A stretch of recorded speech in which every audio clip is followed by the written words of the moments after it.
এই রাস্তায় দাঁড়িয়ে ফুল তুলেছিলাম, কিন্তু সেই ফুল গাড়িতেই থেকে গেছিল। তো আমরা এরকম সুন্দর দৃশ্য দেখতে দেখতে যাচ্ছিলাম। জীবনে হ্যাপি থাকাটা ইম্পর্টেন্ট। কে বেশি ভালো জামা কাপড় পরলো, কে ভালো লাইফ লিড করছে, সেটা কোনো কিছু ইম্পর্টেন্ট না।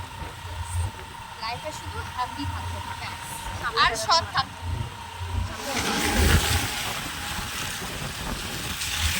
গাইস, এইদিকে সমুদ্র আর এইদিকে হচ্ছে নারকেল গাছ। তো এই গোটা প্যান্ট ভিজে গেল, উপরে আকাশে ঘুরে দিচ্ছে। আর হচ্ছে আমরা ফ্লাইট হচ্ছে সন্ধ্যেবেলা তো 9 বাজে তোমরা দেখে নাও। মিশো থেকে অর্ডার করে কোয়াটুর উইয়ার ইন দীঘা। আমরা তারপর একটু রেস্ট নেবার জন্য দাঁড়ালাম আর খেয়ে নিলাম ওআরএস, যেন রোদ গরমে আমাদের কোনো রকম কোনো অসুবিধা না হয়।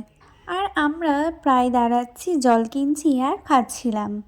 আর ম্যাপ তো আমাদের যতই ঘুরিয়ে ফিরিয়ে ভুলভাল নিয়ে যাক, কিন্তু সেই ঠিক জায়গাতেই পৌঁছে দেবে। একটু ঘুরে হয়তো গিয়েছিলাম, তারপর এই চলে এলাম মন্দারমণি।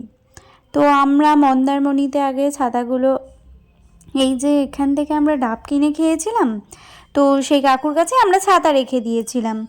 প্রচণ্ড রোদ ছিল আর ছাতাগুলো একদম হাওয়ার জন্য উড়ে যাচ্ছিল, তাই ছাতাগুলোও কিন্তু আমরা একদম বন্ধ করে আবার হাতে নিয়ে নিয়েছিলাম। মন্দারমণিতে পাথরে নামার স্ট্রাগল।